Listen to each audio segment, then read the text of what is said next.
que esperó al Mesías durante siglos, rechazó a Jesús cuando finalmente apareció. Esta no es una pregunta simple, ni una respuesta superficial. Hoy vas a descubrir la razón real, una verdad que casi nunca se explica completa. No se trata solo de religión, ni de rebeldía, ni de ignorancia, como muchos piensan. Tiene que ver con profecías, con expectativas mesiánicas, con poder político y con una imagen del Mesías que Jesús no encajó, al menos no como ellos esperaban. Mientras algunos veían a un libertador espiritual, otros esperaban un rey guerrero, un líder que derrotara a Roma y restaurara a Israel como nación dominante. Y ese choque de expectativas cambió la historia para siempre. Quédate hasta el final, porque lo que vas a entender hoy transforma completamente la forma en que lees la Biblia y la historia misma. Para comprender esta paradoja en toda su complejidad, debemos retroceder miles de años en la historia y examinar los cimientos mismos de la identidad judía. Todo comienza con un hombre llamado Abraham, a quien Dios llamó a salir de su tierra natal en Ur de los Caldeos para convertirse en el padre de una nación completamente nueva. Esta elección de Abraham no fue arbitraria ni caprichosa, sino que formaba parte de un plan divino meticulosamente diseñado para redimir a toda la humanidad. Cuando Dios estableció su pacto con Abraham, le hizo promesas extraordinarias que resonarían a través de los siglos. Haría de él una gran nación, lo bendeciría abundantemente, engrandecería su nombre, y a través de su descendencia, todas las familias de la tierra serían bendecidas.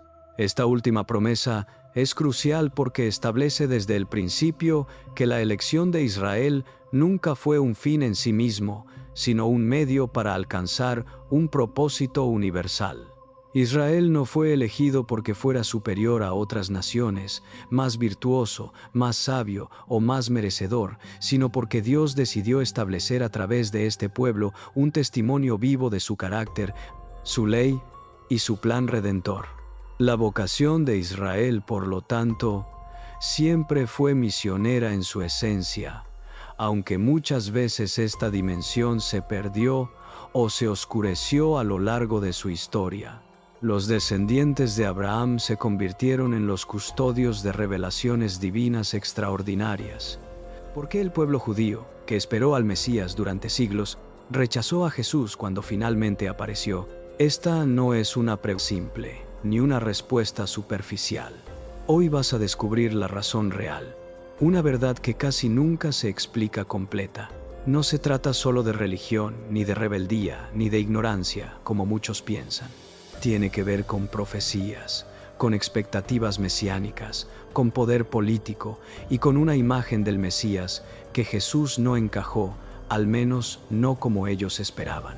Mientras algunos veían a un libertador espiritual, otros esperaban un rey guerrero, un líder que derrotara a Roma y restaurara a Israel como nación dominante.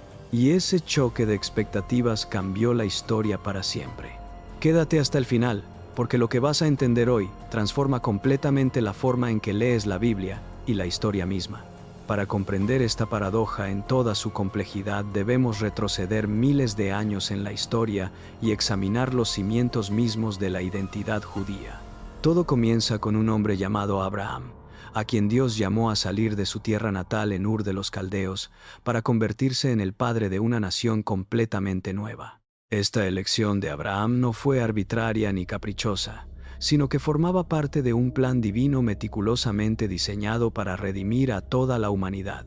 Cuando Dios estableció su pacto con Abraham, le hizo promesas extraordinarias que resonarían a través de los siglos.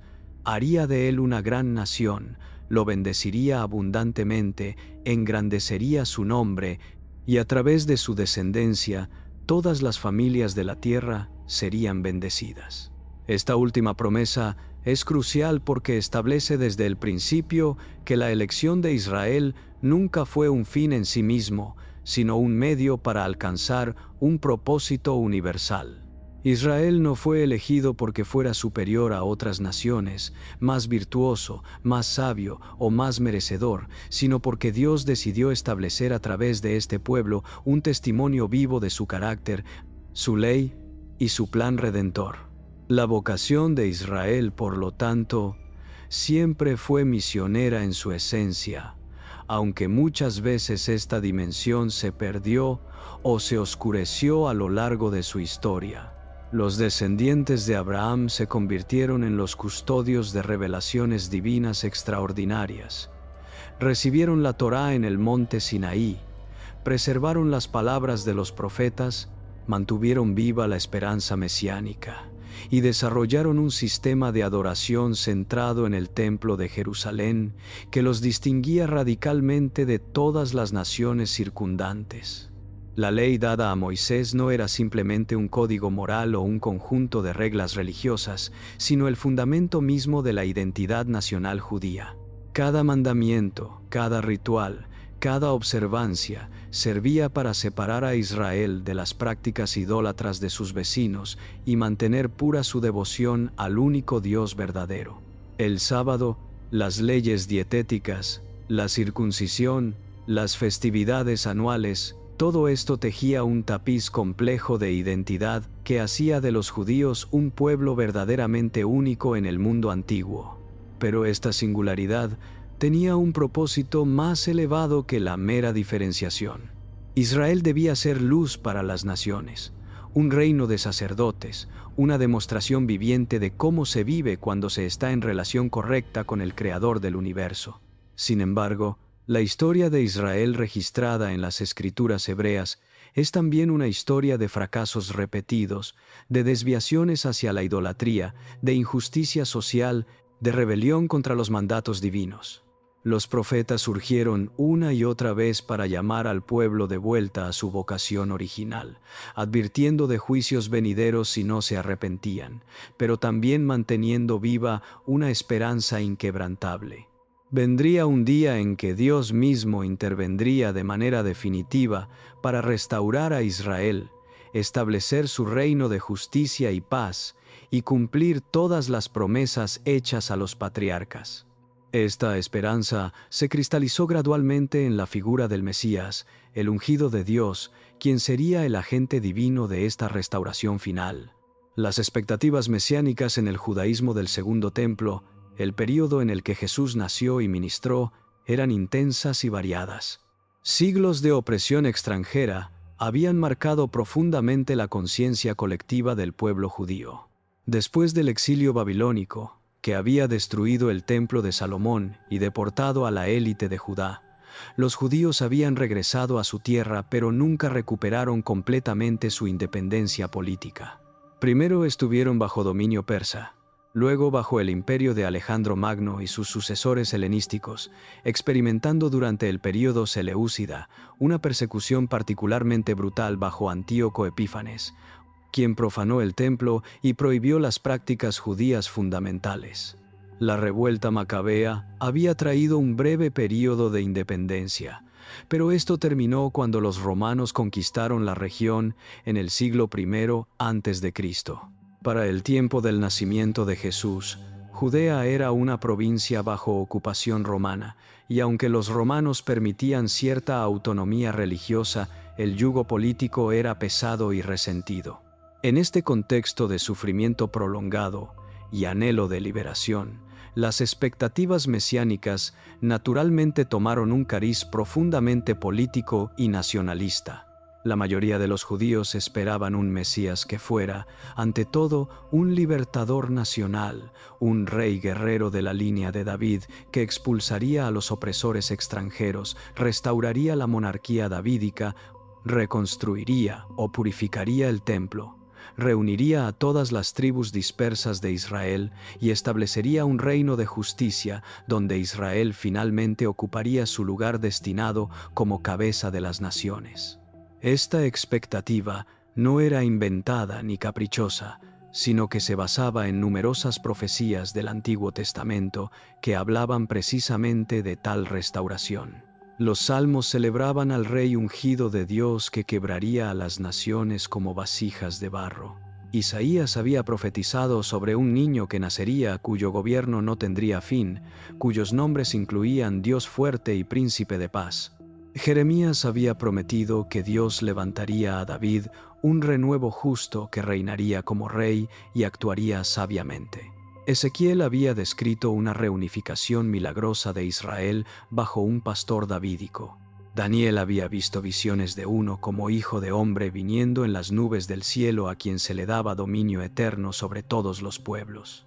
Estas profecías eran leídas y releídas, estudiadas y debatidas en las sinagogas, las escuelas rabínicas y los hogares judíos.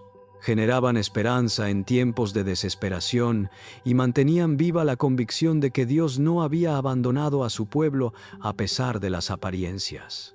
Cuando apareció Juan el Bautista en el desierto de Judea proclamando que el reino de los cielos se había acercado, multitudes acudieron a él porque su mensaje resonaba con esta esperanza mesiánica profundamente arraigada.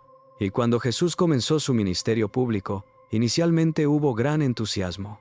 Realizaba milagros extraordinarios que parecían señales de la era mesiánica. Sanaba a los enfermos, daba vista a los ciegos, limpiaba a los leprosos, hacía caminar a los paralíticos, incluso resucitaba a los muertos. Las multitudes lo seguían por miles. Algunos querían hacerlo rey por la fuerza. Los discípulos mismos, incluso después de años de estar con él, preguntaban si en ese momento restauraría el reino a Israel. Pero aquí es donde comenzó el choque devastador entre expectativa y realidad. Jesús predicaba sobre un reino, pero era un reino que no se ajustaba a las categorías políticas esperadas. Declaraba que su reino no era de este mundo. Hablaba en parábolas desconcertantes sobre semillas de mostaza, levadura escondida en masa, tesoros ocultos en campos, perlas de gran precio, todo sugiriendo algo que comienza pequeño, opera de manera invisible, transforma desde dentro. Cuando le preguntaban cuándo vendría el reino de Dios, respondía que el reino estaba ya entre ellos o dentro de ellos, dependiendo de cómo se traduzca la expresión griega. Enseñaba que los pobres en espíritu, los mansos, los misericordiosos, los pacificadores eran los verdaderamente bendecidos, los herederos del reino. Instruía a sus seguidores a amar a sus enemigos, bendecir a quienes los maldecían, hacer bien a quienes los odiaban, orar por quienes los perseguían y los calumniaban.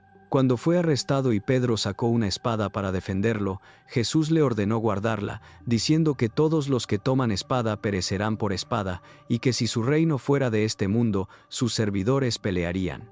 Esta enseñanza era profundamente desconcertante y hasta escandalosa para aquellos que esperaban un Mesías conquistador. ¿Cómo podría alguien liberar a Israel de Roma mediante el amor a los enemigos? ¿Cómo podría un reino que no es de este mundo resolver los problemas muy reales y terrenales de opresión política, injusticia social y sufrimiento económico que enfrentaba el pueblo? La tensión entre lo que Jesús ofrecía y lo que muchos esperaban creaba una brecha cada vez mayor. Mientras que algunos, especialmente los pobres, los marginados, los pecadores notorios y los despreciados por la sociedad religiosa, encontraban en Jesús exactamente lo que necesitaban: esperanza genuina, aceptación radical, perdón inmerecido. La élite religiosa y muchos nacionalistas judíos encontraban sus enseñanzas problemáticas, incluso peligrosas.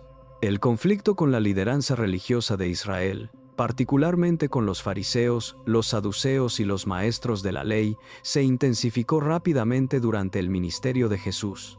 Este conflicto no era simplemente una disputa teológica abstracta, sino que involucraba cuestiones fundamentales de autoridad, interpretación bíblica y la definición misma de lo que significaba ser fiel a Dios.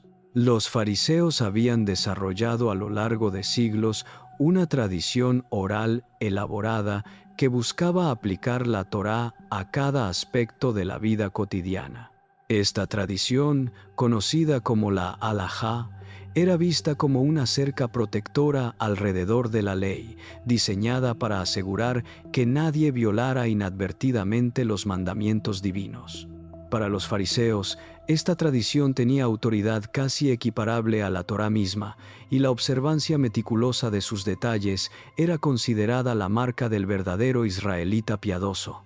Jesús desafió esta tradición de maneras que los líderes religiosos consideraban escandalosas.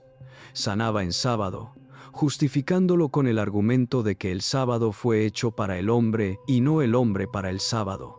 Permitía que sus discípulos arrancaran espigas de trigo en sábado cuando tenían hambre. Tocaba a leprosos, a muertos, a personas consideradas ritualmente impuras. Comía con recaudadores de impuestos y pecadores notorios, lo que en la cultura de pureza ritual de la época era profundamente problemático. Cuando los fariseos lo criticaban por estas acciones, Jesús no se disculpaba ni trataba de demostrar que técnicamente no había violado la ley. En cambio, confrontaba directamente la hipocresía que veía en ellos, acusándolos de anular el mandamiento de Dios por sus tradiciones, de preocuparse por lo externo mientras descuidaban la justicia, la misericordia y la fe, de ser como sepulcros blanqueados, hermosos por fuera pero llenos de muerte por dentro. Pero lo que verdaderamente profundizó el abismo entre Jesús y las autoridades religiosas fue su reclamo de autoridad divina. No simplemente interpretaba la ley como los rabinos, comenzando sus enseñanzas con fórmulas como el rabino fulano dice o está escrito, sino que declaraba con autoridad propia: habéis oído que fue dicho a los antiguos, pero yo os digo. Esta formulación colocaba su propia palabra al mismo nivel, o incluso por encima, de la revelación mosaica. Perdonaba pecados, algo que todos reconocían que solo Dios podía hacer, lo que llevó a algunos maestros de la ley a acusarlo de blasfemia desde el principio de su ministerio. Declaraba ser el Señor del sábado, una afirmación asombrosa, dado que el sábado había sido instituido por Dios mismo en la creación. Hablaba de sí mismo en términos que implicaban preexistencia eterna. Antes que Abraham fuese, yo soy, utilizando el nombre divino que Dios había revelado a Moisés en la zarza ardiente. Aceptaba adoración de sus seguidores sin protestar. Afirmaba que nadie venía al Padre sino por Él, que Él y el Padre eran uno, que quien lo había visto a Él había visto al Padre. Estas declaraciones planteaban un dilema existencial para la lideranza judía. Si Jesús estaba diciendo la verdad, si verdaderamente era quien afirmaba ser, entonces rechazarlo sería rechazar a Dios mismo. Pero si estaba mintiendo o engañado, entonces representaba la forma más peligrosa de blasfemia imaginable, un hombre haciéndose igual a Dios, violando el corazón mismo del monoteísmo judío. El Shema, la confesión central de la fe judía, recitada 2 veces al día por todo judío piadoso, declaraba sin ambigüedad: escucha, Israel, el Señor nuestro Dios, el Señor uno es. La unicidad absoluta de Dios no era negociable en el judaísmo. Cualquier sugerencia de que hubiera otro ser divino, cualquier compromiso del monoteísmo estricto, era considerado idolatría, el peor de todos los pecados posibles. Desde esta perspectiva, las afirmaciones de Jesús no podían ser más ofensivas. La lideranza religiosa también tenía preocupaciones prácticas muy reales sobre Jesús. Su popularidad entre las masas era indiscutible, y esto generaba un peligro político serio. Los romanos toleraban la autonomía religiosa judía mientras el pueblo se mantuviera en orden, pero cualquier disturbio, cualquier movimiento que pudiera interpretarse como insurrección, provocaría una represalia brutal. Ya había habido varios aspirantes a Mesías en las décadas anteriores a Jesús, cada uno reuniendo seguidores y cada uno siendo violentamente suprimido por las autoridades romanas. Los líderes judíos razonaban, como se registra en el Evangelio de Juan, que si dejaban que Jesús continuara, todos creerían en él, y los romanos vendrían y destruirían tanto el lugar santo como la nación. Esta preocupación no era paranoica, sino profética de manera trágica, ya que exactamente eso sucedería en el año 70, cuando los romanos arrasaron Jerusalén y destruyeron el templo, aunque por razones no relacionadas directamente con Jesús, sino con la revuelta judía posterior. Caifás, el sumo sacerdote, articuló una lógica brutal pero comprensible desde su perspectiva. Era conveniente que un hombre muriera por el pueblo para que no pereciera toda la nación. Desde el punto de vista de los líderes del Sanedrín, Jesús representaba una amenaza demasiado grande para ser ignorada. no solo desafiaba su autoridad religiosa, no solo hacía afirmaciones blasfemas sobre su propia identidad, sino que también ponía en peligro la frágil estabilidad política que permitía a los judíos mantener cierto grado de autogestión bajo la ocupación romana. Por lo tanto, decidieron que debía morir y manipularon el sistema legal tanto judío como romano para lograr este objetivo, aunque las narrativas evangélicas enfatizan que las irregularidades en su juicio fueron numerosas y que finalmente fue la presión de las multitudes, manipuladas por los líderes, la que convenció a Pilato de crucificarlo a pesar de la insistencia del gobernador romano en su inocencia. Pero más allá de las dinámicas políticas y los conflictos de autoridad, había una cuestión teológica fundamental en juego: la interpretación de las escrituras proféticas.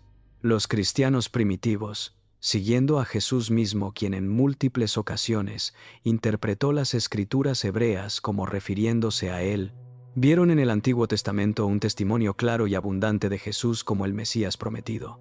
Isaías 53 se convirtió en un texto fundamental para la comprensión cristiana de la misión mesiánica. Este capítulo describe a un siervo sufriente que es despreciado y rechazado por los hombres, varón de dolores, experimentado en quebranto, herido por nuestras rebeliones, molido por nuestros pecados, quien lleva el castigo que nos trae paz, quien es contado entre los transgresores, pero lleva el pecado de muchos e intercede por los pecadores.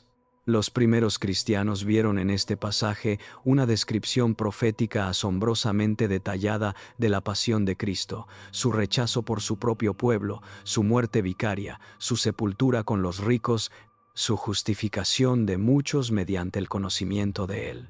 Sin embargo, la interpretación judía tradicional de Isaías 53 era fundamentalmente diferente. Muchos rabinos entendían al siervo sufriente no como un individuo, sino como una personificación colectiva de Israel mismo, sufriendo a lo largo de su historia por los pecados de las naciones, siendo castigado injustamente por los gentiles, pero finalmente siendo vindicado y exaltado por Dios. Algunos intérpretes judíos medievales sí vieron en el pasaje una referencia al Mesías personal, pero argumentaban que el sufrimiento descrito era el Mesías compartiendo el dolor de su pueblo, no sufriendo como sacrificio expiatorio. La idea de un Mesías que muere y resucita no encajaba en el esquema mesiánico judío predominante, que esperaba un Mesías triunfante, que establecería el reino mesiánico, sin experimentar primero una derrota aparente, como la crucifixión. Daniel capítulo 9 versículo 26 presenta otra profecía que los cristianos leen como mesiánica, pero que los judíos interpretan de manera muy diferente. El texto habla de un ungido que será cortado y no tendrá nada, seguido por la destrucción de la ciudad y el santuario. Los cristianos tradicionalmente han visto aquí una profecía de la crucifixión de Cristo y la posterior destrucción de Jerusalén en el año 70. La cronología de las 70 semanas en Daniel 9 ha sido objeto de elaborados cálculos que algunos argumentan apuntan precisamente al tiempo del ministerio de Jesús. Pero los eruditos judíos han ofrecido interpretaciones alternativas, identificando al ungido cortado con figuras históricas como el sumo sacerdote Onías III, quien fue asesinado en el siglo II a.C., y viendo las 70 semanas como periodos simbólicos relacionados con eventos históricos específicos del período del Segundo Templo que no tienen nada que ver con Jesús. El Salmo 22, que comienza con las palabras que Jesús citó desde la cruz: Dios mío, ¿por qué me has desamparado?, y que continúa describiendo en detalle inquietante el sufrimiento de alguien cuyos huesos pueden contarse, cuyas manos y pies son horadados, cuyas vestiduras son repartidas y sobre cuya ropa echan suertes, fue visto por los cristianos como una descripción profética de la crucifixión escrita 1000 años antes de que se inventara ese método de ejecución.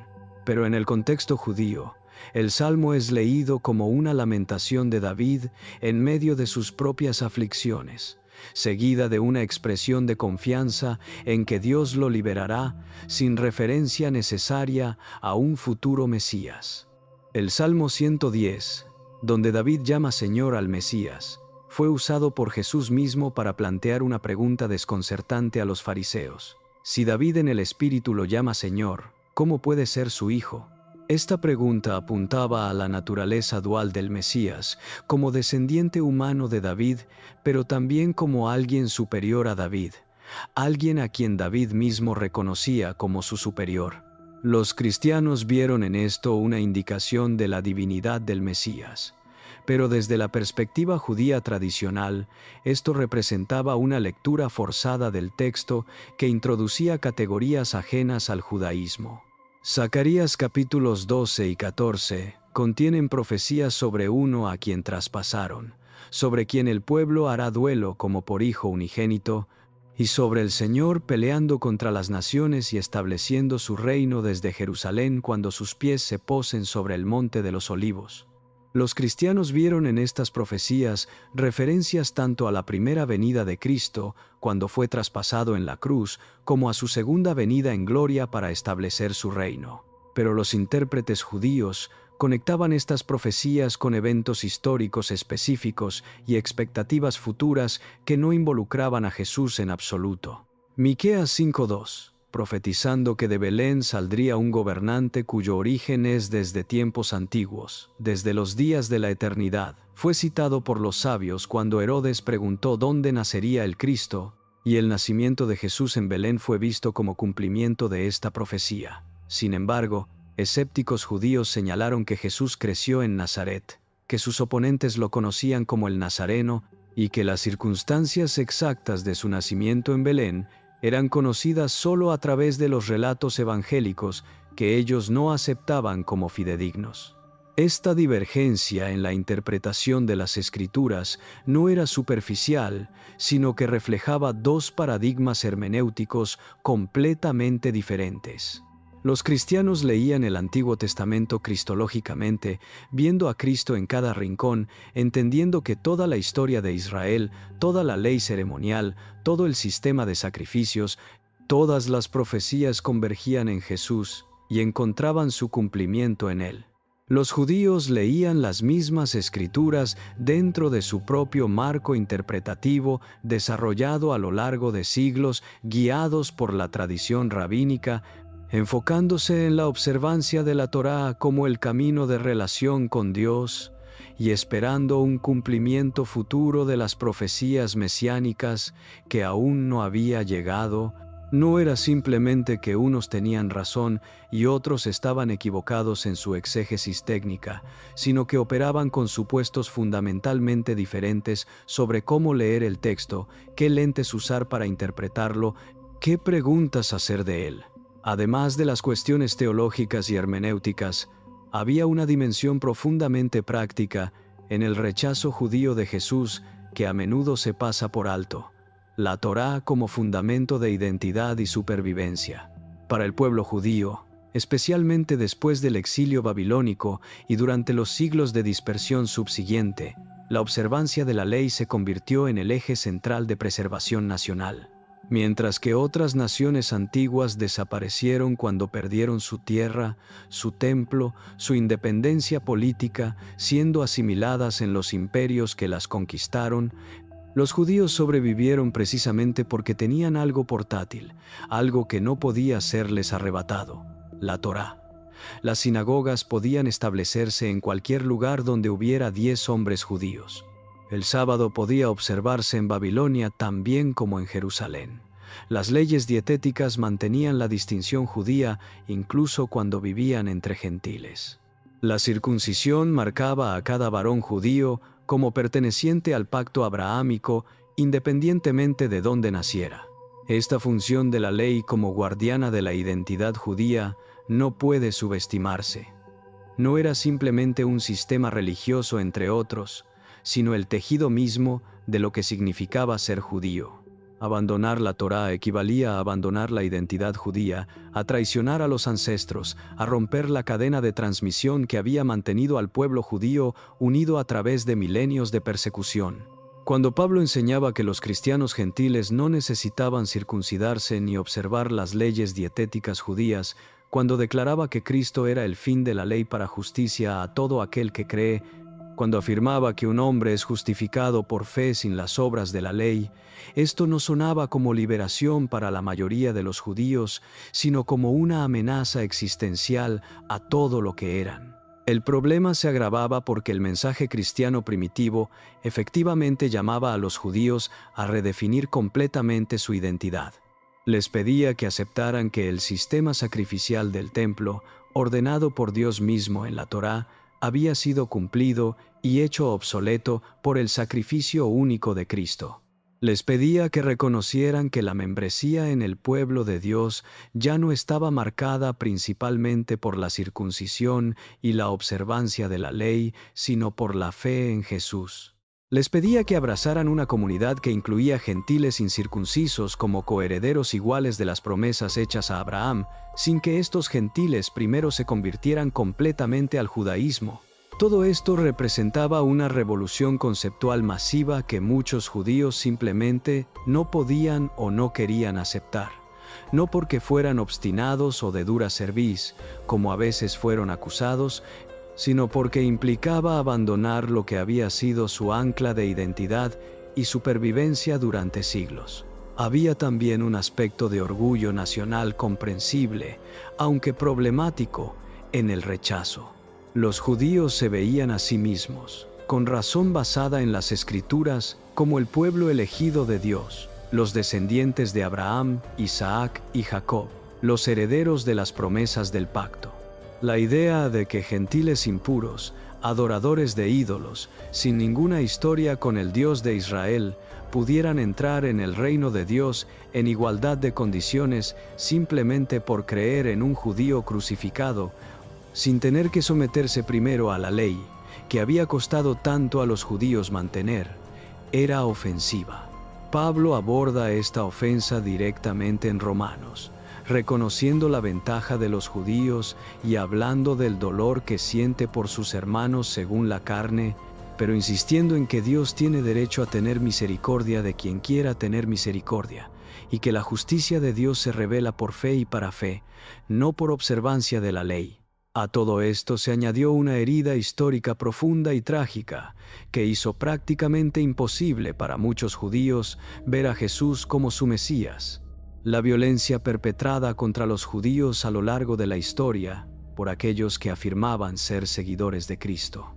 Esta es quizás la barrera más dolorosa y difícil de abordar, porque involucra no solo desacuerdos teológicos abstractos, sino sufrimiento real, sangre real, trauma intergeneracional real. Desde los primeros siglos del cristianismo, cuando la Iglesia obtuvo poder político bajo el emperador Constantino, los judíos fueron cada vez más marginados, perseguidos y demonizados. Se les culpó colectivamente de deicidio, de haber matado a Cristo, una acusación que ignoraba el hecho de que fueron las autoridades romanas quienes realmente ejecutaron a Jesús y que los primeros cristianos eran todos judíos. Durante la Edad Media, los judíos en Europa cristiana fueron forzados a vivir en guetos, se les prohibió poseer tierras o ejercer la mayoría de las profesiones, fueron obligados a usar insignias identificatorias, fueron sujetos a conversiones forzadas y fueron víctimas de pogroms violentos, masacres en las que comunidades enteras eran aniquiladas. Las cruzadas, aunque dirigidas nominalmente a liberar Tierra Santa de los musulmanes, dejaron un rastro de sangre judía por toda Europa, mientras los cruzados masacraban a judíos en su camino hacia el este. La Inquisición española torturó y ejecutó a judíos conversos sospechosos de mantener secretamente prácticas judías. Surgieron libelos de sangre acusando a los judíos de asesinar niños cristianos para usar su sangre en rituales, acusaciones completamente falsas pero que resultaron en violencia masiva. Martín Lutero, cuya reforma inicialmente pareció prometedora para las relaciones judeo-cristianas, se volvió virulentamente antisemita más tarde en su vida, cuando los judíos no se convirtieron en masa al protestantismo como él había esperado. Sus escritos posteriores contenían ataques viciosos contra los judíos y llamados a quemar sus sinagogas y escuelas, destruir sus casas, confiscar sus propiedades, prohibir sus escritos religiosos y tratarlos con la máxima crueldad. Estos escritos serían citados siglos después por los nazis como justificación ideológica para sus políticas. Y el Holocausto, la Shoah, representa la culminación horrorosa de siglos de antisemitismo europeo, resultando en el asesinato sistemático de 6 millones de judíos, un tercio de todo el pueblo judío en el mundo, en una maquinaria industrial de muerte sin precedentes en la crueldad humana. Todo esto se hizo en países nominalmente cristianos, a menudo con la complicidad silenciosa o incluso activa de iglesias cristianas y líderes religiosos que afirmaban seguir al judío de Nazaret que había predicado amor a los enemigos. ¿Cómo podría un judío ver a Jesús como su Salvador cuando durante casi 2000 años aquellos que afirmaban su nombre habían sido los perseguidores de su pueblo? ¿Cómo podría el cristianismo ser el camino de Dios cuando sus frutos históricos incluían tanta violencia contra el pueblo del pacto de Dios? Esta es una pregunta que no tiene respuesta fácil, y cualquier cristiano honesto debe enfrentarla con humildad, arrepentimiento y el reconocimiento de que gran parte de lo que se hizo en nombre de Cristo fue una traición monstruosa a todo lo que Cristo enseñó y representó. Algunos apologistas cristianos responden correctamente que aquellos que persiguieron a los judíos no eran verdaderos cristianos, que estaban violando directamente las enseñanzas de Jesús sobre el amor, la misericordia y la no violencia. Esto es cierto, pero no elimina el hecho de que se identificaban como cristianos, que operaban dentro de estructuras eclesiásticas cristianas, que citaban escrituras cristianas para justificar sus acciones, y que la mayoría de los judíos no hacía distinciones teológicas finas entre cristianos verdaderos y falsos cuando estaban siendo atacados en nombre de Cristo. El daño estaba hecho, y sigue siendo una barrera formidable para la aceptación judía de Jesús incluso hoy. Sin embargo, en medio de todas estas razones históricas, teológicas, hermenéuticas, sociales y psicológicas para el rechazo judío de Jesús, el apóstol Pablo ofrece una perspectiva profundamente diferente en su carta a los romanos, específicamente en los capítulos 9 al 11. Pablo, quien era él mismo judío, fariseo de fariseos, celoso de la ley, perseguidor de la iglesia antes de su dramática conversión en el camino a Damasco, lucha profundamente con el misterio del rechazo de Israel.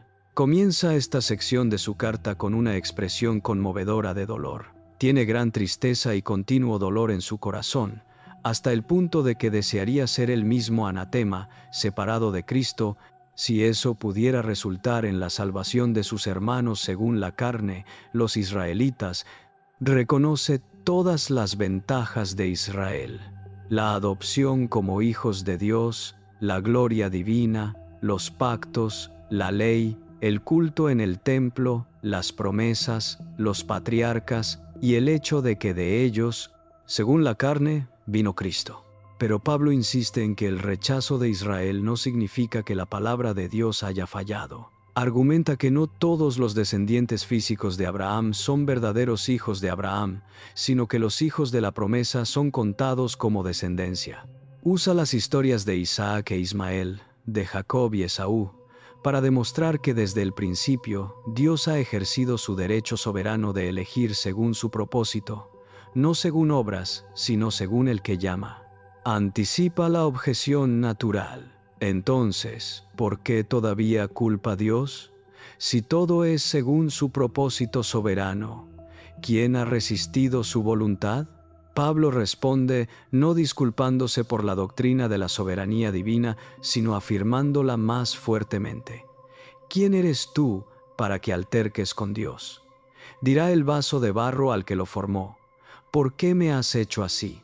Pablo cita a Oseas: llamaré pueblo mío al que no era mi pueblo, y a la no amada, amada. Cita a Isaías: aunque el número de los hijos de Israel sea como la arena del mar, solo el remanente será salvo. Argumenta que Israel, siguiendo tras una ley de justicia, no la alcanzó porque la buscaba no por fe sino como por obras, tropezando en la piedra de tropiezo, que es Cristo mismo. Los gentiles, que no buscaban justicia, la alcanzaron, la justicia que es por fe. Aquí Pablo está articulando lo que se convertiría en la doctrina central del protestantismo, la justificación solo por la fe, no por obras de la ley. Pero el argumento de Pablo no termina con el rechazo de Israel. De hecho, los capítulos 10 y 11 se mueven hacia una conclusión sorprendente y esperanzadora. En el capítulo 10, Pablo expresa su deseo y oración a Dios por Israel, que sean salvos. Reconoce que tienen celo de Dios, pero no conforme a ciencia, porque ignorando la justicia de Dios y procurando establecer la suya propia, no se han sujetado a la justicia de Dios. Declara que Cristo es el fin de la ley para justicia a todo aquel que cree, judío o gentil, porque no hay diferencia entre judío y griego, pues el mismo que es Señor de todos es rico para con todos los que le invocan. Luego Pablo plantea una pregunta crucial en el capítulo 11. ¿Ha desechado Dios a su pueblo?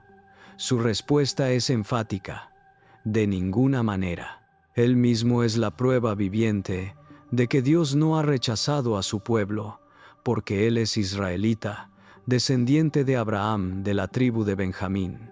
Dios no ha desechado a su pueblo, al cual desde antes conoció. Así como en los días de Elías había 7,000 que no habían doblado rodilla ante Baal, así también en el tiempo presente hay un remanente escogido por gracia. Pablo está entre ese remanente, al igual que los miles de judíos que habían creído en Jesús en las primeras décadas de la Iglesia. Pero luego Pablo revela algo que llama misterio, un secreto divino que no quiere que los gentiles ignoren para que no sean arrogantes. Ha acontecido a Israel endurecimiento en parte, hasta que haya entrado la plenitud de los gentiles, y luego todo Israel será salvo. Esta es una de las declaraciones más debatidas y significativas en toda la carta a los romanos. Pablo parece estar diciendo que el rechazo actual de Israel no es final, sino temporal y parcial. Es parcial porque hay un remanente que cree. Es temporal porque durará solo hasta que entre la plenitud de los gentiles, y después de eso, en algún momento futuro, todo Israel será salvo. Las interpretaciones de qué significa exactamente todo Israel será salvo varían ampliamente. Algunos entienden que se refiere a una conversión masiva del pueblo judío a Cristo en algún punto futuro de la historia, posiblemente en conexión con la segunda venida de Cristo. Otros lo interpretan de manera más simbólica, sugiriendo que todo Israel se refiere al Israel espiritual, compuesto tanto de judíos como de gentiles que creen. Pero el contexto inmediato de los capítulos 9 al 11 parece favorecer una lectura más literal que involucra al Israel étnico. Pablo cita a Isaías: «Vendrá de Sión el libertador, que apartará de Jacob la impiedad, y este será mi pacto con ellos, cuando yo quite sus pecados». Lo que es claro es que Pablo ve el rechazo presente de Israel como parte de un plan divino más amplio. Paradójicamente, su tropiezo ha resultado en salvación para los gentiles, para provocar a Israel a celos. Si su transgresión es riqueza del mundo, y su defección riqueza de los gentiles, ¿cuánto más su plena restauración? Pablo usa la metáfora de un olivo. Israel es el olivo cultivado, cuyas ramas naturales fueron desgajadas por incredulidad, mientras que los gentiles son ramas de olivo silvestre que fueron injertadas contrario a naturaleza. Advierte a los gentiles contra la arrogancia, recordándoles que ellos no sostienen la raíz, sino la raíz los sostiene a ellos.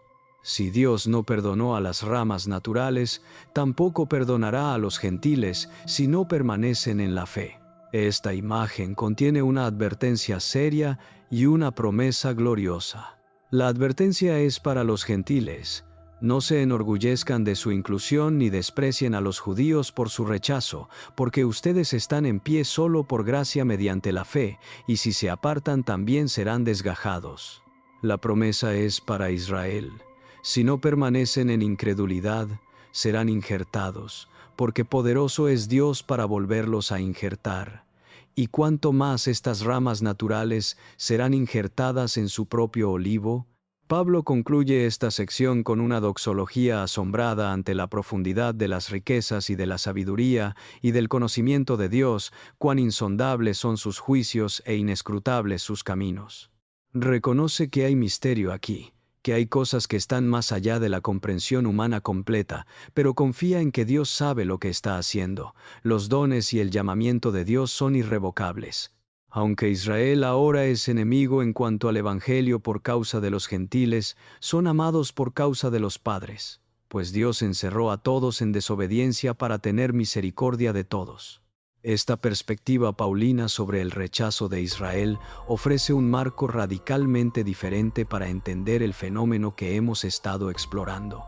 Desde esta perspectiva, el rechazo judío de Jesús, aunque trágico y doloroso, no es simplemente un error humano, un fracaso moral o una ceguera espiritual inexplicable, sino que de alguna manera encaja dentro del plan soberano de Dios para la redención del mundo. No excusa la incredulidad individual ni elimina la responsabilidad humana.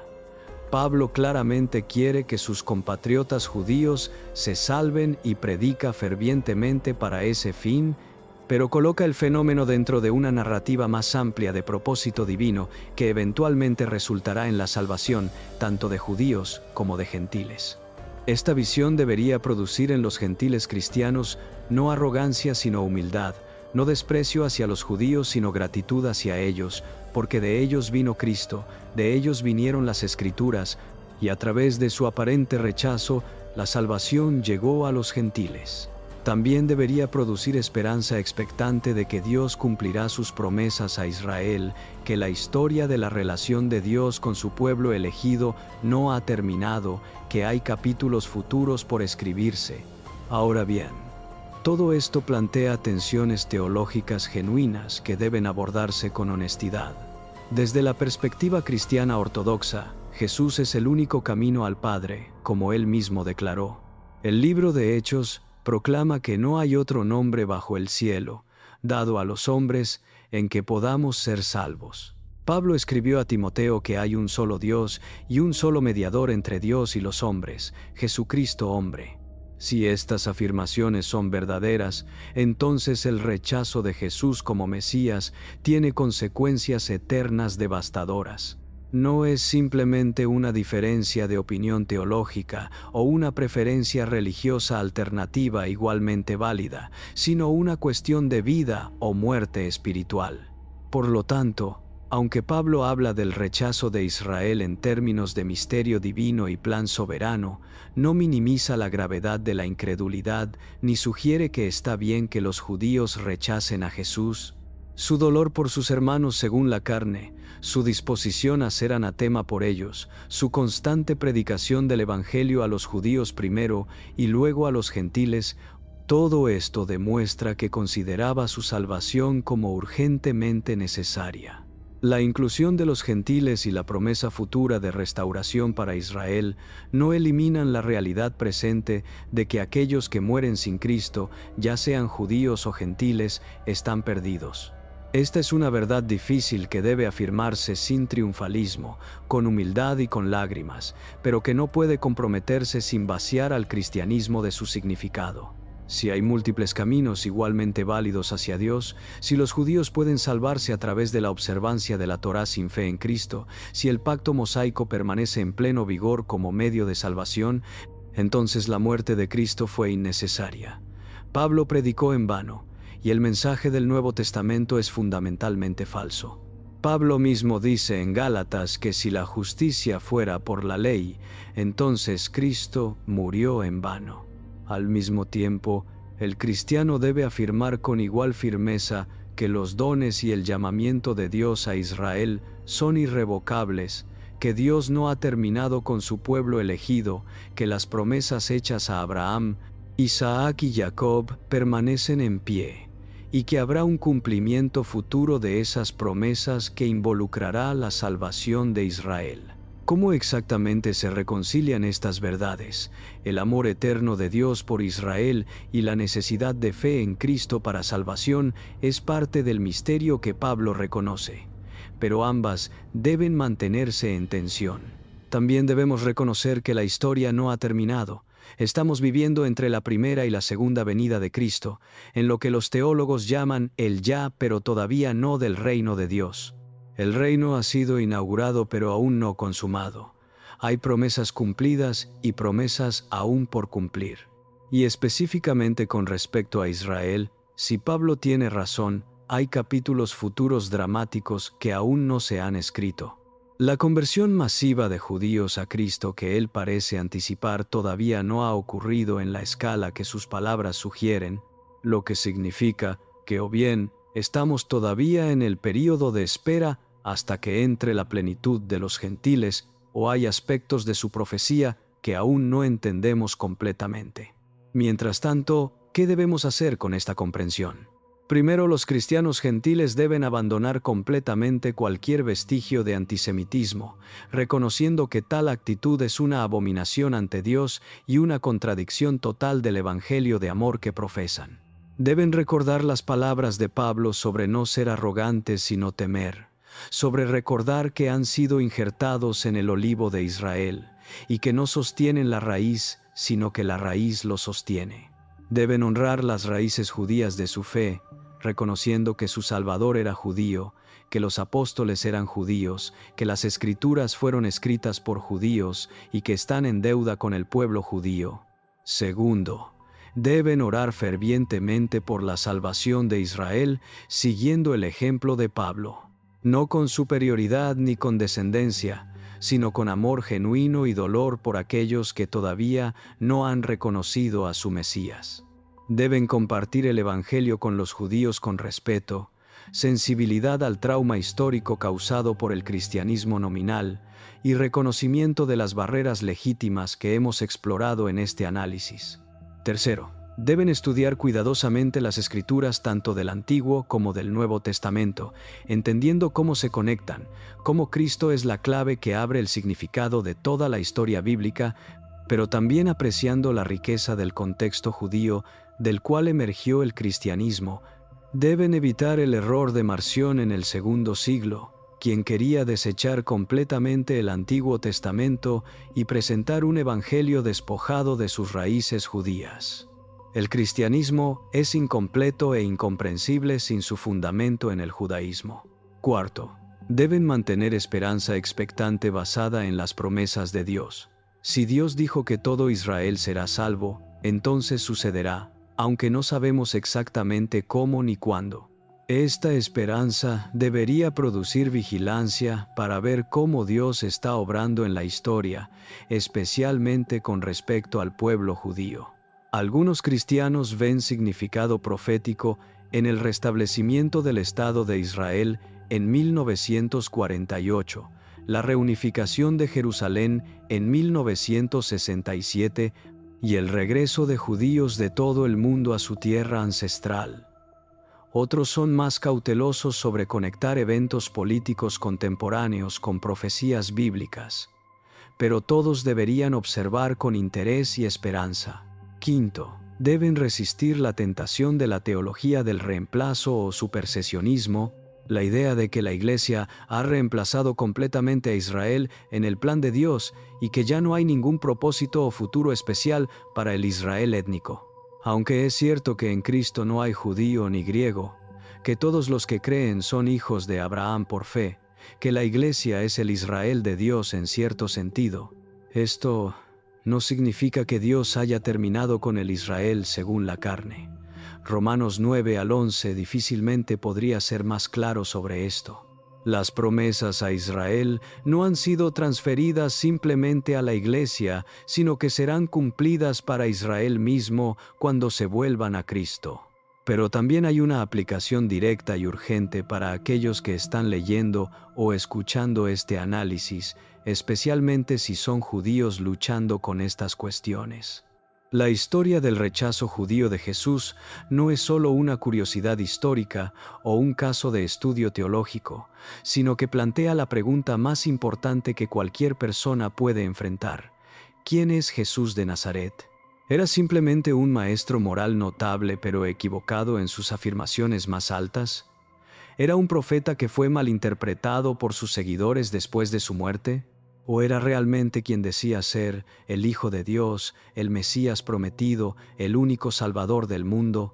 Las explicaciones que hemos explorado para el rechazo judío de Jesús, expectativas mesiánicas diferentes, interpretaciones bíblicas divergentes, preservación de identidad, trauma histórico, son todas comprensibles y en muchos aspectos válidas. Pero el hecho de que el rechazo sea comprensible no lo hace correcto. El hecho de que haya razones para rechazar a Jesús no significa que esas razones sean buenas razones. Al final, la pregunta no es si nuestras expectativas estaban en línea con lo que Jesús ofreció, sino si Jesús es la verdad independientemente de nuestras expectativas. La pregunta no es si aceptarlo requiere redefinir nuestra identidad, sino si Él tiene derecho a hacer esa demanda de nosotros. La pregunta no es si otros han usado su nombre para hacer el mal, sino si Él es quien afirmaba ser. Las evidencias deben examinarse honestamente. Los relatos evangélicos de su vida, muerte y resurrección. Los testimonios de los apóstoles que estuvieron dispuestos a morir por su afirmación de haberlo visto resucitado. La explosión del movimiento cristiano desde sus humildes comienzos, entre un puñado de pescadores galileos asustados, hasta convertirse en la religión más grande del mundo. La transformación de vidas a lo largo de 2 milenios. El cumplimiento de profecías específicas en los detalles de su nacimiento, vida, muerte y resurrección. La coherencia de su enseñanza, el carácter único de su persona. La afirmación de su resurrección corporal y el hecho de que la tumba estaba vacía. Pero más allá de las evidencias históricas y argumentos teológicos, está la invitación personal que Jesús extiende. Él no vino principalmente para ganar debates, sino para salvar pecadores.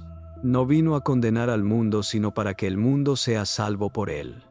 Su mensaje para aquellos que lo rechazaron en su primera venida y para aquellos que lo rechazan ahora es el mismo. Arrepentíos y creed en el Evangelio. Venid a mí todos los que estáis trabajados y cargados, y yo os haré descansar. El que a mí viene, no le echo fuera. Para el judío que lee esto, la pregunta es profundamente personal. ¿Podría ser que tus ancestros, con todas sus buenas razones, se equivocaron? ¿Podría ser que las profecías que ellos esperaban que se cumplieran de una manera se cumplieron de otra? ¿Podría ser que el siervo sufriente de Isaías 53 no es Israel colectivo, sino el Mesías individual que lleva los pecados de su pueblo? ¿Podría ser que el Mesías necesitaba venir 2 veces, primero como siervo sufriente para expiar el pecado y luego como rey conquistador para establecer su reino en gloria? ¿Podría ser que la Torá, santa y justa y buena como es, fue dada no como medio final de salvación, sino como tutor para llevarnos a Cristo? Estas son preguntas difíciles, y responderlas afirmativamente tiene implicaciones profundas. Significa reconocer que has estado equivocado, que tus padres estaban equivocados, que la tradición que has heredado estaba equivocada en este punto crucial. Significa abrazar a alguien cuyo nombre ha sido usado para causar tanto dolor a tu pueblo. Significa redefinir tu identidad de maneras fundamentales. Significa potencialmente enfrentar rechazo de tu familia, tu comunidad, tu cultura. No es una decisión fácil y nadie debe minimizar su costo. Pero el llamado del Evangelio es precisamente este: que el costo de seguir a Cristo, por alto que sea, es incomparablemente menor que el costo de rechazarlo. Que ganar a Cristo y ser hallado en Él vale más que cualquier otra cosa que puedas tener o lograr. Que conocerlo es vida eterna, mientras que rechazarlo es permanecer en muerte espiritual.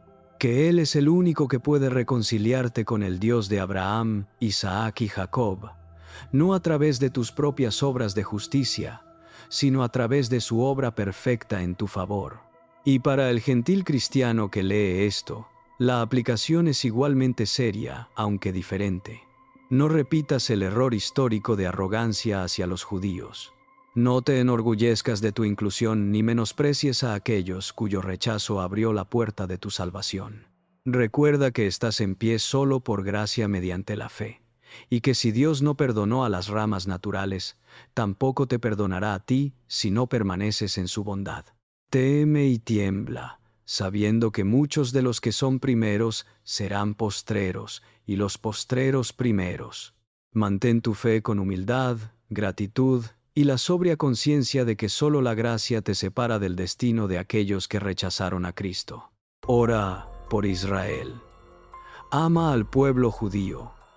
Honra sus contribuciones a tu fe. Arrepiéntete del antisemitismo histórico del cristianismo nominal. Espera con expectación el día en que todo Israel será salvo. Pero mientras tanto, no seas tibio en tu testimonio ni avergonzado del Evangelio, porque es poder de Dios para salvación a todo aquel que cree, al judío primeramente y también al griego. El mismo Señor que murió por ti murió también por ellos, y el mismo Evangelio que te salvó a ti puede salvarlos a ellos. La historia del rechazo de Israel a su Mesías es una tragedia humana, un misterio divino, una advertencia solemne y una promesa gloriosa, todo entretejido. Es una tragedia porque un pueblo preparado durante milenios para recibir a su Redentor no lo reconoció cuando vino. Es un misterio, porque este rechazo de alguna manera encaja dentro del plan soberano de Dios para traer salvación a los gentiles. Es una advertencia porque muestra que es posible tener todas las ventajas espirituales, todo el conocimiento bíblico, toda la herencia religiosa y aún así perder lo esencial. Y es una promesa porque Dios no ha terminado con su pueblo elegido, y vendrá el día cuando el velo será quitado, la ceguera parcial será sanada, y todo Israel mirará a aquel a quien traspasaron y harán duelo por él como por hijo unigénito. Hasta ese día, vivimos en el tiempo de los gentiles, cuando el Evangelio está siendo proclamado hasta los confines de la tierra, cuando personas de toda tribu, lengua, pueblo y nación están siendo reunidas en el único redil bajo el único pastor. Pero ese tiempo no durará para siempre. La plenitud de los gentiles entrará. Y luego vendrá el cumplimiento de la promesa de Romanos 11, cuando el libertador vendrá de Sión y apartará de Jacob la impiedad. La pregunta para ti, independientemente de si eres judío o gentil, es simple pero eternamente significativa. ¿Qué harás con Jesús llamado el Cristo? ¿Lo rechazarás como hicieron sus contemporáneos, por razones que te parecen válidas pero que pueden estar fundamentalmente equivocadas? ¿O te humillarás ante Él, reconocerás tu necesidad de un Salvador que no puede ser para ti mismo y confiarás en Él para la salvación que solo Él puede dar? El tiempo es corto, la vida es breve, la eternidad es larga, y el mismo que fue rechazado ha prometido volver, no como siervo sufriente, sino como Rey de reyes y Señor de señores, ante quien toda rodilla se doblará y toda lengua confesará que Jesucristo es el Señor, para gloria de Dios Padre. Será infinitamente mejor doblar esa rodilla ahora en fe y arrepentimiento que verse forzado a doblarla entonces en juicio. La puerta de la gracia todavía está abierta, pero no permanecerá abierta para siempre. Que Dios te dé sabiduría para reconocer la verdad, humildad para aceptarla cuando contradice tus suposiciones y valentía para actuar sobre ella cualquiera que sea el costo. Porque al final, lo único que importa es conocer a Dios a través de Jesucristo su Hijo, y en esto está la vida eterna. Esta es la invitación que se extiende a cada corazón que lee estas palabras. Venid, porque ya todo está preparado, el banquete está listo, el novio está llamando. La única pregunta que queda es si responderás. La tensión entre la elección soberana de Dios y la responsabilidad humana es uno de los grandes misterios teológicos que encontramos en el centro mismo de esta narrativa sobre Israel y el Mesías. Pablo no resuelve esta tensión de manera que satisfaga completamente nuestra lógica humana, sino que la mantiene en balance, afirmando ambas verdades con igual vigor. Por un lado, Declara que Dios ha encerrado a todos en desobediencia para tener misericordia de todos, sugiriendo un plan divino que opera por encima y más allá de las decisiones humanas individuales. Por otro lado, suplica apasionadamente a sus oyentes que se reconcilien con Dios, que crean el Evangelio, que no rechacen la gracia ofrecida, implicando claramente que sus decisiones importan y tienen consecuencias eternas reales. Esta paradoja no debe ser resuelta eliminando uno de sus polos. El error del hipercalvinismo es enfatizar tanto la soberanía divina que la responsabilidad y el llamado humano se vuelven prácticamente irrelevantes, llevando a una pasividad que contradice el urgente imperativo misionero del Nuevo Testamento. El error opuesto es enfatizar tanto el libre albedrío humano, que Dios se convierte en un espectador impotente de las decisiones humanas, esperando ansiosamente ver qué harán sus criaturas, despojado efectivamente de su soberanía sobre la historia y la salvación. La verdad bíblica mantiene a ambos en tensión. Dios es absolutamente soberano sobre todas las cosas, incluyendo la salvación, y sin embargo los seres humanos son genuinamente responsables de sus decisiones y serán juzgados según sus obras y su fe o falta de ella. En el caso específico de Israel y el Mesías, esta tensión es particularmente aguda. Los líderes religiosos que conspiraron para crucificar a Jesús fueron moralmente responsables de sus acciones. Actuaron por envidia, por miedo a perder su posición, por ceguera espiritual y dureza de corazón. El hecho de que sus acciones cumplieran el plan predeterminado de Dios no los excusa. Pedro, en su sermón en el día de Pentecostés, articula exactamente esta doble verdad. Jesús fue entregado por el determinado consejo y anticipado conocimiento de Dios, y ustedes lo mataron clavándolo en la cruz por manos de inicuos. Ambas cosas son simultáneamente verdaderas. La soberanía de Dios en orquestar los eventos que llevarían a la cruz no elimina la culpabilidad de aquellos que lo ejecutaron. Del mismo modo, el endurecimiento parcial que ha acontecido a Israel, que Pablo describe en términos casi de causación divina, ha acontecido a Israel endurecimiento en parte, no elimina la responsabilidad individual de cada judío de examinar las evidencias y responder al Evangelio. El endurecimiento no es absoluto. Hay un remanente según la elección de la gracia, y cada individuo judío que escucha el mensaje de Cristo tiene la responsabilidad de responder. El hecho de que muchos no respondan positivamente, que haya un velo sobre sus corazones cuando leen a Moisés según Pablo en 2 de Corintios, no significa que estén predestinados individualmente a la condenación sin posibilidad de salvación. Más bien, significa que hay fuerzas espirituales más grandes en juego, propósitos divinos que están siendo trabajados a través de la historia, pero dentro de los cuales cada persona todavía toma decisiones reales con consecuencias reales. Esto nos lleva a considerar la dimensión escatológica de todo esto, es decir, cómo estos temas se relacionan con el fin de los tiempos y el cumplimiento final del plan de Dios. El Nuevo Testamento presenta una visión del futuro en la que la historia humana no simplemente continúa indefinidamente, sino que se mueve hacia un clímax divinamente ordenado. Jesús vendrá de nuevo, no en humildad sino en gloria, no para ser juzgado sino para juzgar a vivos y muertos. Habrá una resurrección, tanto de justos como de injustos. Habrá un juicio final, donde cada persona dará cuenta de sí misma a Dios. Habrá cielos nuevos y tierra nueva donde mora la justicia, y Dios morará con su pueblo para siempre.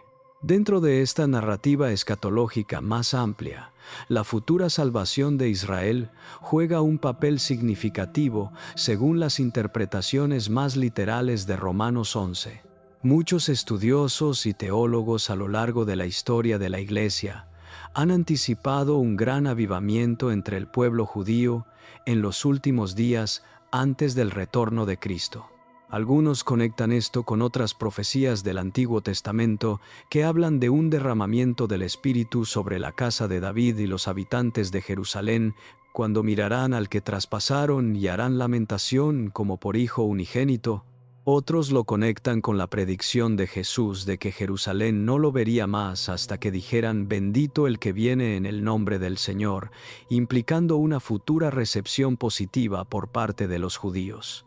La restauración del Estado de Israel en 1948, después de casi 2000 años de dispersión, ha sido vista por muchos cristianos evangélicos como proféticamente significativa.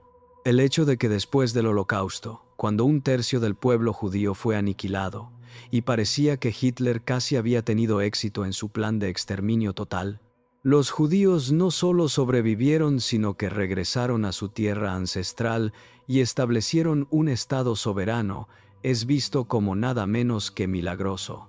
La reunificación de Jerusalén bajo control israelí en 1967 durante la Guerra de los 6 Días añadió otra capa de significado profético para aquellos que ven la mano de Dios en estos eventos. Sin embargo, es importante proceder con cautela al conectar eventos políticos contemporáneos con profecías bíblicas. La historia del cristianismo está llena de predicciones fallidas sobre el fin de los tiempos, interpretaciones equivocadas de las señales y asociaciones erróneas entre eventos actuales y profecías específicas.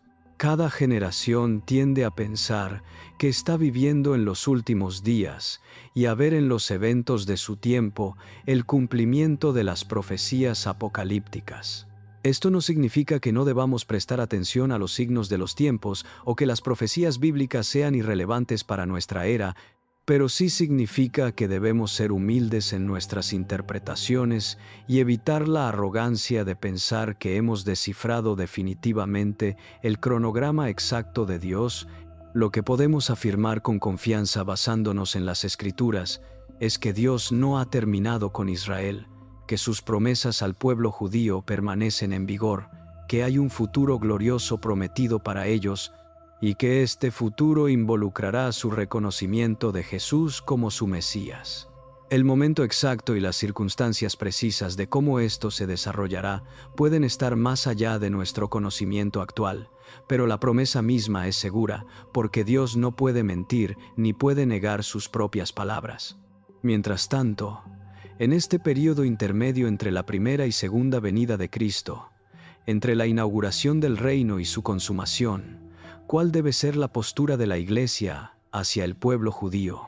Esta pregunta tiene implicaciones tanto teológicas como prácticas. Teológicamente, la Iglesia debe mantener un balance cuidadoso. Debe afirmar sin disculpas que Jesús es el único camino de salvación, que no hay otro nombre bajo el cielo dado a los hombres en que podamos ser salvos, y que esto aplica tanto a judíos como a gentiles.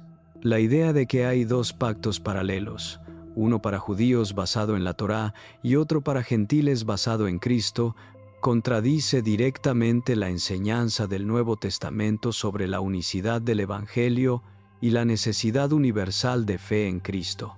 Al mismo tiempo, la Iglesia debe reconocer la relación especial y continua de Dios con Israel según la carne. No debe caer en el error del supersesionismo que ve a la Iglesia simplemente reemplazando a Israel como el pueblo de Dios sin ninguna continuidad o futuro especial para los descendientes étnicos de Abraham. Debe recordar que fue injertada en el olivo de Israel y que debe su existencia misma a las promesas hechas originalmente al pueblo judío. Debe honrar las raíces judías de su fe, reconocer que su Salvador, sus apóstoles y sus escrituras son todos judíos en origen, y mantener una postura de humildad y gratitud hacia el pueblo del cual vino su salvación. Prácticamente, esto significa varias cosas. Primero, la Iglesia debe repudiar categórica e inequívocamente todo antisemitismo, reconociéndolo como pecado grave que contradice el corazón mismo del Evangelio. El hecho de que gran parte del antisemitismo histórico haya sido perpetrado por aquellos que se identificaban como cristianos hace este repudio aún más urgente y necesario. La Iglesia debe pedir perdón por los pecados históricos cometidos contra los judíos en nombre de Cristo, debe reconocer el terrible daño causado y debe comprometerse a nunca permitir que tales cosas sucedan de nuevo. Segundo, La Iglesia debe comprometerse activamente en el evangelismo judío, pero de una manera que sea respetuosa, sensible y amorosa. Esto no significa ser apologético sobre el contenido del Evangelio ni diluir su mensaje para hacerlo más aceptable, sino presentarlo de maneras que reconozcan las barreras legítimas que hemos discutido, que honren el contexto judío del cual emergió el cristianismo, y que demuestren genuino amor y respeto por el pueblo judío. Organizaciones como Jews for Jesus y otros ministerios mesiánicos han desarrollado enfoques que buscan presentar a Jesús como el Mesías judío en términos que resuenen con el trasfondo judío en lugar de en términos exclusivamente gentiles, cristianizados. Tercero, la Iglesia debe orar fielmente por la paz de Jerusalén y por la salvación de Israel. La oración no es un sustituto de la acción ni una excusa para la pasividad, pero es el reconocimiento fundamental de que solo Dios puede quitar el velo, solo Dios puede abrir ojos ciegos, solo Dios puede ablandar corazones endurecidos.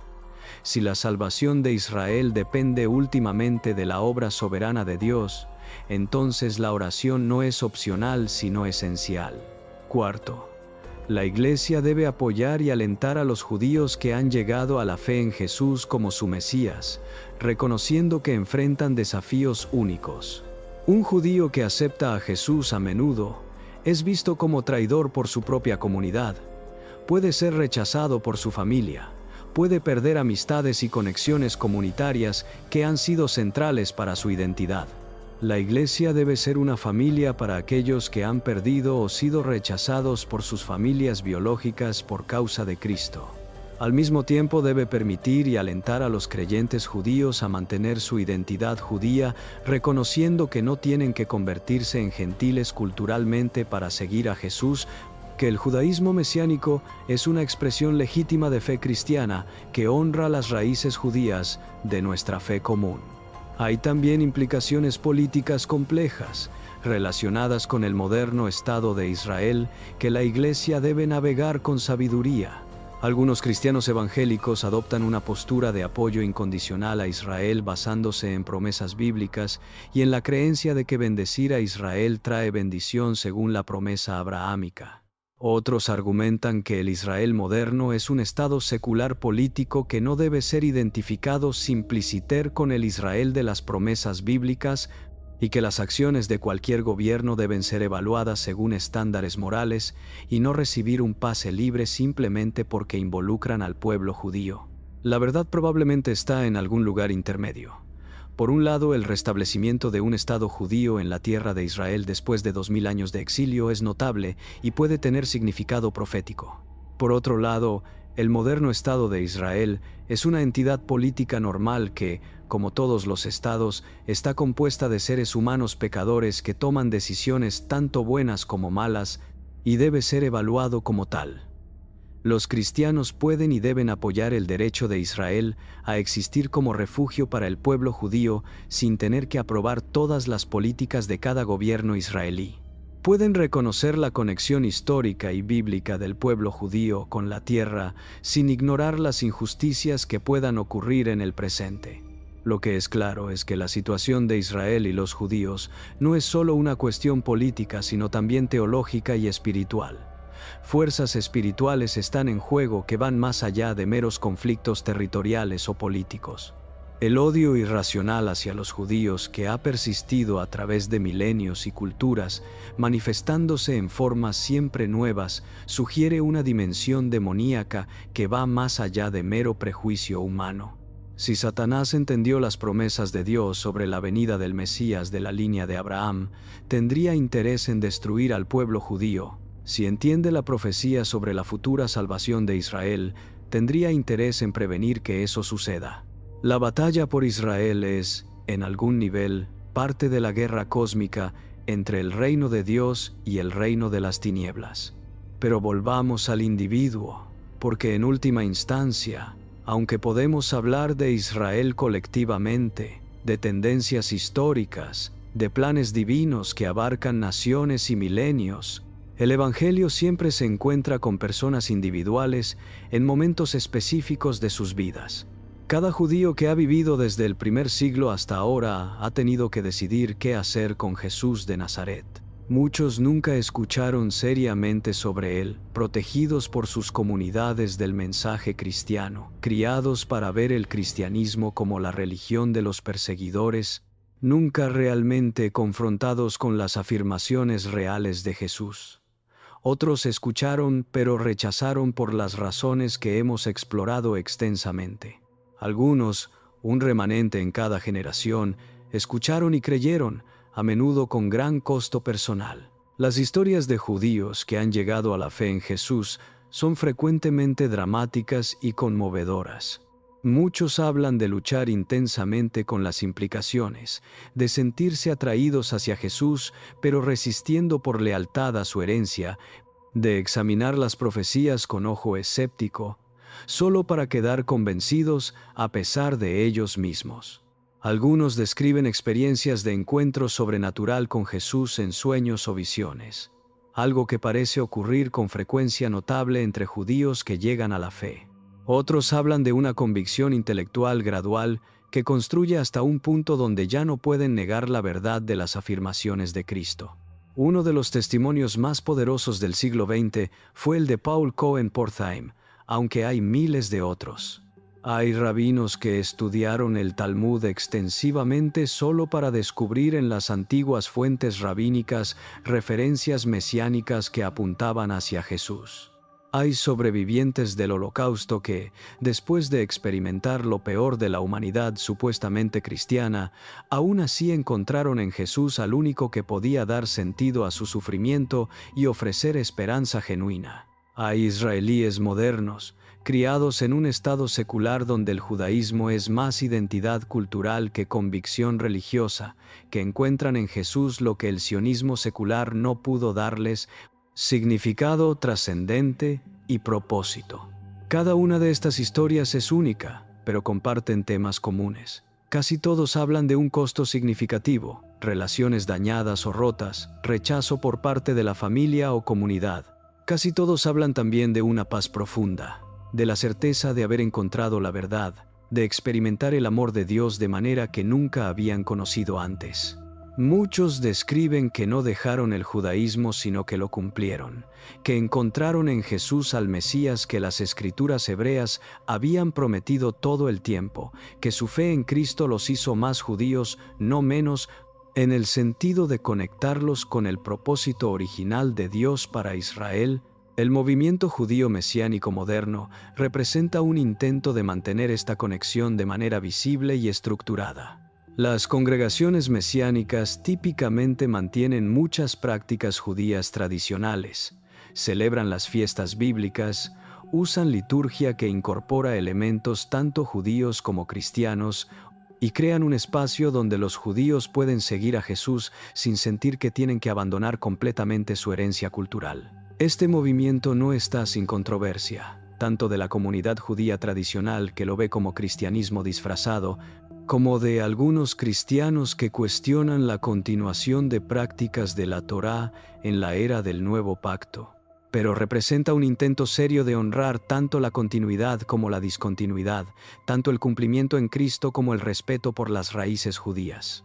Pablo mismo modeló este tipo de flexibilidad cultural. Escribió que se hizo judío a los judíos para ganar a los judíos, y como bajo la ley a los que estaban bajo la ley para ganar a los que estaban bajo la ley. No era que fuera un camaleón sin principios, dispuesto a comprometer verdades esenciales, sino que reconocía que dentro de los límites de la verdad del Evangelio había libertad cultural y que era sabio ser sensible a los trasfondos de aquellos a quienes ministraba. Circuncidó a Timoteo, quien tenía madre judía, precisamente para hacer su ministerio a los judíos más efectivo, aunque en otros contextos Pablo insistía firmemente en que la circuncisión no era necesaria para la salvación. Este principio de contextuación cultural, sin comprometer verdades esenciales, es relevante no solo para el evangelismo judío, sino para toda la empresa misionera cristiana. El evangelio es transcultural, pero siempre se encarna en culturas particulares. La forma que tomó el cristianismo en el mundo greco-romano no es necesariamente la única forma válida que puede tomar. Hay espacio para expresiones culturalmente judías del cristianismo, expresiones africanas, asiáticas, latinoamericanas, cada una reflejando algo de la riqueza multifacética de Cristo, que es demasiado vasto para ser capturado completamente por cualquier cultura individual. Pero en todo esto, el mensaje central debe permanecer constante: que Jesucristo murió por nuestros pecados conforme a las Escrituras, que fue sepultado, que resucitó al tercer día conforme a las Escrituras, que apareció a numerosos testigos, y que ahora está sentado a la diestra de Dios desde donde vendrá para juzgar a vivos y muertos. Este es el Evangelio que salva, el poder de Dios para salvación a todo aquel que cree. Este es el mensaje que debe ser predicado con claridad, urgencia y amor a todas las personas, incluido el pueblo judío. La urgencia es real porque, aunque Dios tiene propósitos soberanos que se están desarrollando a lo largo de la historia, cada persona individual tiene solo una vida, y nadie sabe cuándo terminará. La promesa de que todo Israel será salvo en algún momento futuro no garantiza la salvación de cada judío individual que muere antes de ese tiempo. La responsabilidad de cada persona es responder al Evangelio cuando lo escucha, en el día de hoy, no presumir que habrá tiempo más adelante. Las Escrituras advierten repetidamente contra endurecer el corazón, contra rechazar el día de gracia, contra posponer la decisión. Hay una historia que Jesús contó sobre un hombre rico y Lázaro el mendigo que es relevante aquí. Ambos murieron. El rico fue al tormento y Lázaro al seno de Abraham. El rico, en agonía, rogó que se enviara a Lázaro a advertir a sus 5 hermanos para que no vinieran al mismo lugar de tormento. La respuesta que recibió es significativa. Tienen a Moisés y a los profetas, que los escuchen. Cuando el rico insistió en que si alguien fuera a ellos de entre los muertos, se arrepentirían, la respuesta fue devastadora. Si no escuchan a Moisés y a los profetas, tampoco se persuadirán, aunque alguno se levante de los muertos. Esta historia contiene una verdad incómoda. La evidencia disponible es suficiente. Aquellos que realmente quieren conocer la verdad y están dispuestos a seguirla donde quiera que lleve, tienen suficiente información en las Escrituras, en el testimonio de la historia, en las vidas transformadas de creyentes, en los argumentos racionales. Y sí, también en el testimonio de alguien que se levantó de los muertos, Jesús mismo.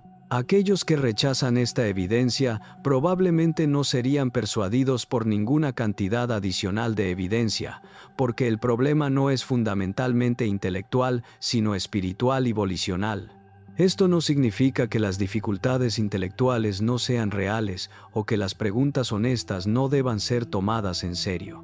Significa que detrás de la mayoría de los rechazos del Evangelio hay no solo o incluso principalmente dudas intelectuales, sino resistencia de la voluntad, apego a autonomía, amor al pecado, orgullo, temor a las consecuencias sociales o dureza de corazón. Jesús mismo observó esto cuando dijo que los hombres amaron más las tinieblas que la luz porque sus obras eran malas. Todo aquel que hace lo malo aborrece la luz y no viene a la luz, para que sus obras no sean reprendidas. Por lo tanto, el llamado del Evangelio no es simplemente a asentimiento intelectual, sino a arrepentimiento y fe, un cambio radical de corazón y mente, una reorientación completa de la vida. Para el judío, esto puede implicar dejar atrás la confianza en la observancia de la Torá como medio de justificación, abandonar el orgullo en el estatus de descendiente de Abraham, reconocer que todos han pecado y están destituidos de la gloria de Dios, y abrazar a Jesús como el único mediador entre Dios y los hombres. Para el gentil, implica dejar la idolatría, abandonar la vida de pecado, renunciar a la autonomía y someterse al señorío de Cristo. Los detalles específicos varían, pero el patrón básico es el mismo. Un giro de 180 grados desde la autosuficiencia hacia la dependencia total en Cristo, desde el pecado hacia la santidad, desde las tinieblas hacia la luz. Este mensaje de arrepentimiento y fe es esencialmente el mismo que Juan el Bautista predicó, el mismo que Jesús proclamó al comienzo de su ministerio, el mismo que Pedro predicó en Pentecostés, el mismo que Pablo llevó a través del mundo mediterráneo. Es un mensaje que fue rechazado por muchos en cada contexto, pero aceptado por aquellos a quienes el Padre atraía, cuyas mentes eran abiertas por el Espíritu, cuyos corazones eran ablandados por la gracia. La mecánica exacta de cómo interactúan la llamada divina y la respuesta humana sigue siendo misteriosa, pero ambas son reales y ambas son esenciales.